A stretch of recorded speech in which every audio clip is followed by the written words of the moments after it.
Welcome. Hello, everyone. Happy new moon. Excited to be picking these back up again. Something that we did somewhat regularly with Bill. And so I'm Brian Hemmer. I'm here with my lovely wife, Amy, and joined by the lovely Isabella and Barbara Sumner and Brendan Smith somewhere. And the dog. And Ziva. So since this is the first one we've recorded of these, I just wanted to start with a quick kind of intro into what are new moons, what's the value of them, what do they mean? And so the way I like to think about it is just another great check-in point, instead of maybe doing at the end of the calendar month, centering it around the new moon or the moon cycle, where every 28 days and change, there's a new cycle, right? So we've got the new moon, which is the start of the cycle. We've got the full moon, which is the middle of the cycle. And then we start it all over again each new moon. And this one's particularly powerful or meaningful because it's coincides with a solar eclipse, I think. Is that right? Yep. So what we like to do is set intentions around this. And so I typically like to kind of review how things went the last cycle or two. What are some things that I'd love to change, drop, improve, and trying to think what else. So if you think of the power of setting intentions, just like, farmers kind of center their planting their seeds around new moons, the same kind of power resides in setting intentions. And so we take this time to really get intentional about, again, the things we'd like to change, the things that we want more of in our life, the things we want less of. And then each new moon has its own kind of value based on the astrological calendar. And this is our second, I believe, in Aries, and Isa will get into some more detail on that. But yeah, anything you would add to that, Isa, as far as just new moons in general? No, I think you described it well. Just a really great space for us to work off of, replanting, reviewing, and getting a great insight as to maybe what worked, what didn't. And each time the new moon moves into a different cycle, obviously different emotions and things will come up depending on how deep you'll get into your, sun, moon, rising sign. But as an overall collective is when you'll feel just that big shift in things around you. And the more in tune you are with them, the better you can move through the changing elements of it, which is really powerful. Yeah, and I think the last thing I'd add is, if this is something new or not really in your belief system, putting a more, I guess, practical lens, because this can be more of a kind of spiritual or metaphysical kind of concept for most. But really, when you think about the fact that, the planets are moving in a cycle, and just as the ocean tides follow the moon and its orbit around Earth, and then our orbit around the sun, these, you have to think that they have some kind of effect on us, and we're 75-80% water, so if it's affecting the oceans in that way, does it have some kind of effect on us? I like to think so. And so again, we're just honoring the kind of natural motions of the solar system, of our planet, of the universe, and harnessing the power of that. So with that, Isa, do you want to get into some of the specifics around this new moon? Yeah, absolutely. So I'll keep it pretty short and simple, but I think, as I stated, you have different energies that go into times around when the horoscopes fall in. So Cancer, Gemini, Taurus. And as Brian said, if that's not something you're totally into, that's fine. It's just kind of a collective way that you can really dig into what's happening to the planetary system. So with this new moon, we have the sun actually moving into Taurus. So we start into a new cycle within our astrological time frame. It's a little bit more of a slowdown period because Taurus is an earth sign. So it's going to ask you to connect a little bit more deeply with yourself. Taurus typically relies around practicality, being reliable, really resourceful. They're a natural problem solver who can really make a dream or idea come to life. And this season is really going to ground you in what you started during Aries. So even if you did an intention or not for this last one, what comes up with this is actually our second new moon in Aries. So it's not uncommon that depending on the time and the dates, you might see 2 new moons, 2 full moons, etc. But with this, you're right on that cusp that you're in the Aries season, and it's going to land you straight into Taurus tomorrow. What's really cool with this new moon, though, is we're actually seeing what's considered a hybrid or a solar eclipse. So I believe the way that tonight falls is it's in central time zone on the 19th. And then for anything East Coast past, it falls in on the 20th around like midnight. But when that happens, anytime you have an eclipse, it's essentially a gift from the universe. They come along to reveal truths, just like your new moon is all about darkness and going inward. When you don't have the sun and that light, it can kind of put you into maybe what you're hiding from, what you've been avoiding, maybe things that subconsciously have been keeping you stuck. And you get this really great, insightful moment to look in and say, in this, how do I want to actually come out of it when I see the light again? What do I no longer want to carry with me? And what do I want to bring with me into the next cycle? So with that, the only other thing that I will say is that Aries is the reboot of the entire cycle. So essentially, this is going to be your last new moon into like what would be considered an astrological new year, Aries being like the youngest. It's really a powering down of any identities. And then when you power back on, it's the reboot. So think about your computer, your phone. When you turn it back on, it has like this fresh charge to it.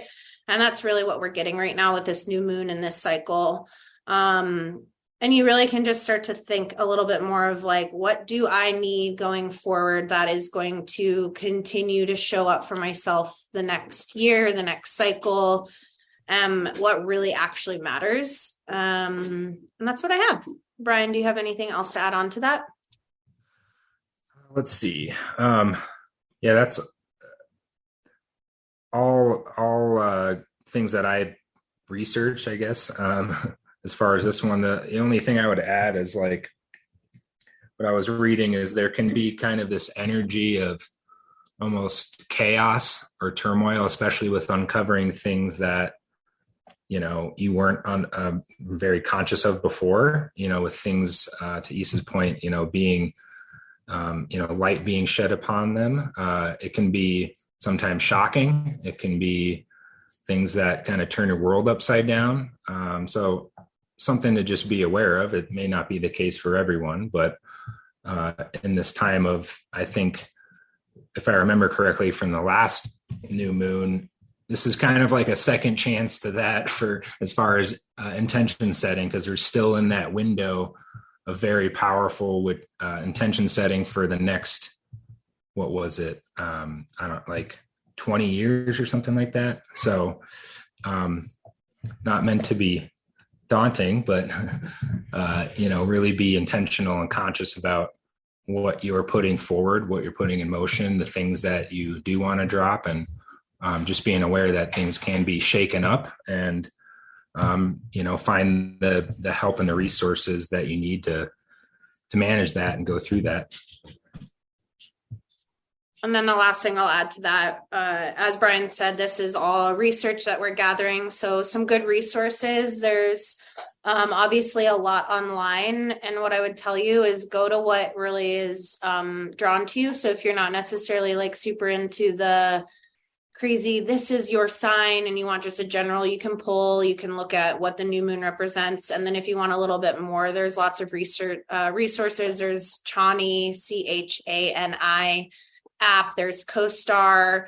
They all provide like really cool journal prompts. And if you know like your birth date, you can actually dig a little bit further into maybe even just knowing what your sign is and what that means. Some people will heavily relate to it and others won't. But anytime you get into a new moon, you can even say like, oh, well, like this one, I don't feel chaos, but maybe you're not affected to it because you're an earth sign.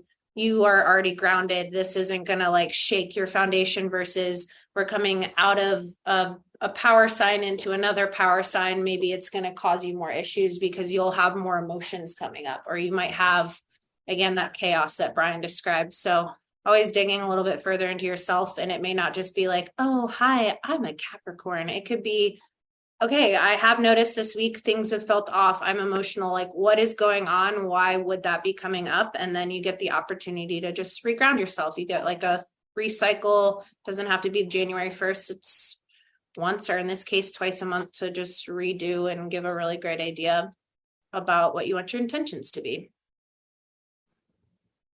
Love it. Yeah, I think that captures it all. Yeah, do we want to pull a card for just the collective listeners? And one thing I'll say about that is like, you can get into the nitty gritty, you can get into the specifics around, your sign in particular, but on a collective level, we're all kind of going through the shift together, right? Like, and we have felt that collectively for the past several years, I think. And so with pulling a card, this is just a message with the intention to keep everyone in mind. So take it for what it's worth, integrate it if it's meaningful to you. And then if you're interested in getting readings, you can either reach out to Isa or myself, and you can try that out too. So do you have a deck you want to work with? What decks do you have? Because I have one that was Bill's that we could definitely pull from that could have some very powerful energy. And obviously I've got a few here, but yeah, I'd say go for that deck if you want. Yeah, let me just go quickly run and grab it. Of course I didn't grab it. I'll pull one as well from one of my decks here. Let's see. You choose. I choose? Yeah. This one. Ascended Masters. Mm-hmm. It's my fave.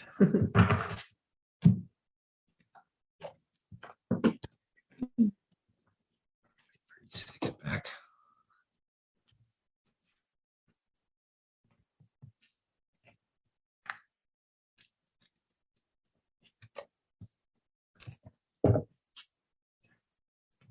Yeah. Yes. All right. I'm back.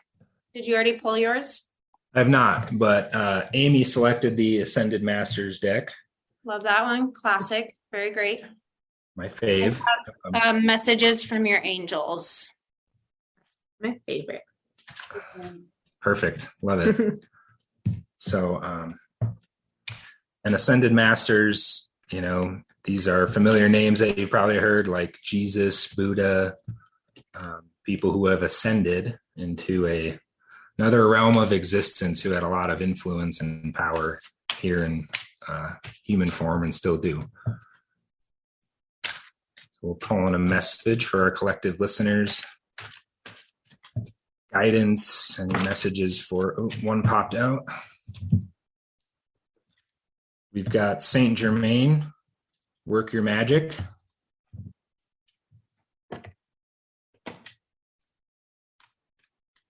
Is that one? It seems pretty fitting. Well, it seems very on brand, whether you want to believe it or not, And then I'll pull from here. I'll just do a quick reading for this one. You have the power to resolve the situation you're inquiring about. This card signifies your untapped magical abilities, which you've used successfully in the past. Pull these abilities out of your storage and use them to work your magic now. Your clear and focused intentions, positive expectations, prayers, decrees, and action steps all create the healings and manifestations you desire. Additional meanings are: decide clearly what you will and won't accept in the situation, as your clarity will bring immediate results. Have steady faith in a positive outcome. Study alchemy and manifestation principles. Very fitting for the new moon. You'll love this one. Azure. Okay. Which is your desired outcome will occur in the very near future. Have patience and faith and don't try to force it to happen. Additional message. Yes, you will receive your wish. However, divine timing means that patience and positive visualizations are needed right now. Ask me to help buoy your faith so that you don't slip into negativity. You can speed up the process of answered prayers by having more faith in the inevitability. Conversely, doubts or worries about how your prayers will be answered will slow them down. Remember that how of answered prayers is up to the divine wisdom of the Creator. Although you may feel urgency or even panic about your prayers, please trust that we angels are working nonstop behind the scenes to help you. Keep surrendering and releasing these worries and fears to God and the angels. The more that you can stay centered in faith, the more easily we can assist you. Love it. When we talk about anything with like guides, angels, something just to keep in mind from the collective is read into it how you want. Sometimes the message maybe won't linger with you, but perhaps the picture has something. Depending on if you've cleared the energy of the deck, it can also attach others. So always make sure that you're working with a deck that you've really centered into your alignment. And then as always, know that this is really what we work on at the Inevitable You, right? Like, yes, tonight we're talking about new moon setting intentions, but at the end of the day, what this card and even Brian's card is reminding you of is that it's a whole lot more than just putting your faith into something, but it's also like mentally really sitting there and going like, I'm not giving into my negative thoughts. I'm actually like realigning with waking up with the intention around working towards that positive message and being continually impacted by what greatness I have within me and are all around me. Yeah.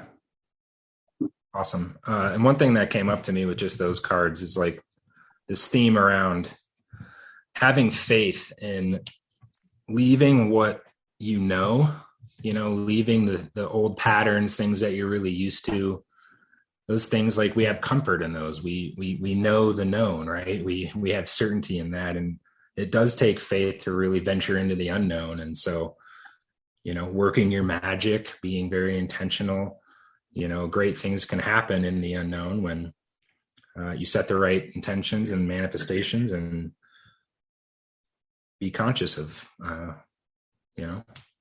what you are creating and not creating. I did want to just add on in this card, it's a little difficult to see, but you can actually see the clock is aligned with about the time that our new moon in transition is happening, which I just think is wow, fun and kind of cool when you like take that. I'm like, let me look at the clock. And then it's, why would the time be then? So always wonderful. Yeah, I love it. I guess I don't know if you can see the one. Sorry, Nala's making weird noises. The one symbol there is what do you call that? It's like the. Isn't it a decahedron or whatever? Is that dodecahedron? I don't know. It's two pyramids inverted on each other, so it makes like what you see as a Jewish star, but it's a symbol for sacred geometry, and that's working with the unseen kind of inner workings of the universe, knowing that everything follows a pattern, everything has some kind of mystic kind of design to it, and so you can do that consciously with your life. I love it. Cool. Well, you want to get into intentions. I know we want to pull cards for each other, so we'll probably do that, but just a few words just for the listeners on what to keep in mind as far as setting intentions. Some prompts maybe. So new moon intention prompts. What I have here is really in theme and more in line with kind of what the Taurus has to stay. So let me pull it up. So questions along the lines of what things in my life need attention and how do I continue to bring them back on the right path? When darkness occurs and the light is no longer upon me, what can I see more clearly, or what have I been hiding from and avoiding? And then the last question really just roots in around, if I had the most amazing life and my dreams could all come true, what would that look like? Just really writing down truly the vision that you see, because the more that you write it down, say it out loud, and put it into focus, the more you're going to be able to clearly start to define it in the real world. Cool. And anytime intentions with the new moon, I've always found that the best is really to take a moment, free form, just brain dump onto a paper. It could be I am statements. It could be the, wishes and hopes that you have. What seeds are you planting? What are you working on? Is it a business idea? And then, if applicable and you have the space, you can take just a small bowl and the power to actually burn the intentions. It just gives back the gift to the universe to allow them that you've released and are really clear on what your intentions are, and you're excited for what's to come. Perfect. Yeah, love it. I think that captures it. So I think we're good to move into our own readings. So we're going to pull cards for each other. Again, if anyone's interested or wants cards pulled for them, please reach out to us. And you can do any number of things with them. As Isa mentioned, sometimes we used to burn them, send them off, send the energy essence into the universe. You can keep them in a notebook or take a picture of it, do both, right? So, but I like to track mine. I also, I haven't burned them in a while, so I think that'd be a fun exercise to do. So I think that covers it all. Any finals from you, Isa, before we get into our cards? No, I feel good. Really excited to see and watch the collective grow on this. I know it was something that Bill was really passionate about and is ingrained really within the inevitable you energy. So take with it what you want, leave what you don't need, and know that there's just the space here to show up however is comfortable for you. And we'll be here each new moon with a little new message for you. Yep. Yeah. Perfect. Yeah. Well, excited to keep these going. Thanks everyone for listening. Have an excellent new moon. Thank you.